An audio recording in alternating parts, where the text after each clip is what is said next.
জয় জগন্নাথ। আজকের এই শুভ দিনে সকলকে জানাই আমার আন্তরিক ভালোবাসা। আজকের ভিডিওর বিষয়টা প্রত্যেক দিনের থেকে একটু আলাদা। বিগত কিছু দিন যাবৎ আমি কিছু ভিডিও বিভিন্ন সোশ্যাল মিডিয়া প্ল্যাটফর্মে দেখছি, দেখে খুবই খারাপ লাগছে।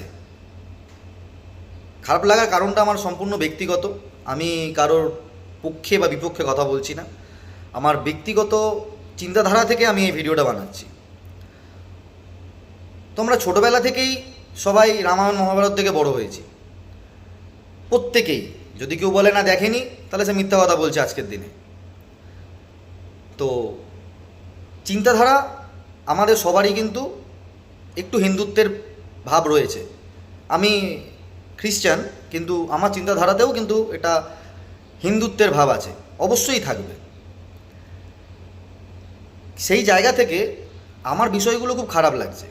এই যারা এক হও করে প্রত্যেক দিন চিল্লাচ্ছে, তারা আজ দীঘাতে সদ্য নির্মিত জগন্নাথ দেবের মন্দিরটাকে নিয়ে যেভাবে আলোচনা করছে আর বিষয়টাকে এরমভাবে লোকের সামনে তুলে ধরছে, এতে কি আদৌ এক হওয়া সম্ভব?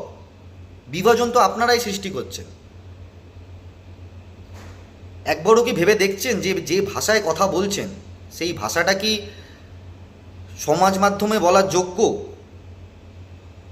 সারা ভারতবর্ষের নিরিখে আপনি তো একটা ফুসকুড়ি নেতা। হ্যাঁ, আমি আপনাকে ঠিক এই ভাষাই সম্বোধন করছি। সারা ভারতবর্ষের মতো বৃহৎ দেশে আপনি একটা রাজ্যের একটা ফুসকুড়ি নেতা। আপনার শীর্ষ নেতৃত্ব কি এই ভাষাতে কথা বলে? আপনি যে ভাষায় আক্রমণ করে চলেছেন। আর আপনি দীঘাকে নিয়ে এত কথা বলছেন কেন? আজ থেকে নয়, বহু বছর ধরে আমরা দীঘাতে যাই, আর ওখানে দেখি ছোট ছোট বাচ্চারা শামুক বিক্রি করতে আসে আমাদের কাছে। ওখানকার মানুষদের আমরা দেখেছি যারা দীঘার পাড়ে খাবার বিক্রি করে, তাদের জীবনযাত্রা আমরা দেখেছি। আপনি তো ওখানেই ছিলেন, কি উন্নয়ন করেছেন? আর যে দীঘাতে যে মন্দিরটা তৈরি হয়েছে, তার জন্য ওখানকার অর্থনীতি ব্যবস্থার উপর কি প্রভাব পড়বে? ভালো হবে না খারাপ হবে? ধর্মের কথা আমি ছেড়ে দিলাম। তো একটা ভালো জিনিস হয়েছে, রাজ্যে একটা ভালো উদ্যোগ নেওয়া হয়েছে, মানুষে খুশি আছে, সেখানে এরকম কুরুচিকর মন্তব্য বলে জিনিসটাকে আর পরিবেশটাকে খারাপ না করলেই কি হচ্ছে না? আর কোন মানুষ যারা এদেরকে নেতা বলে ডাকে? আপনি যে নেতা নেত্রীদের সম্বন্ধে কুরুচিকর মন্তব্য করছেন, তাদেরকে তো জনগণ ভোট দিয়ে জিতিয়েছে।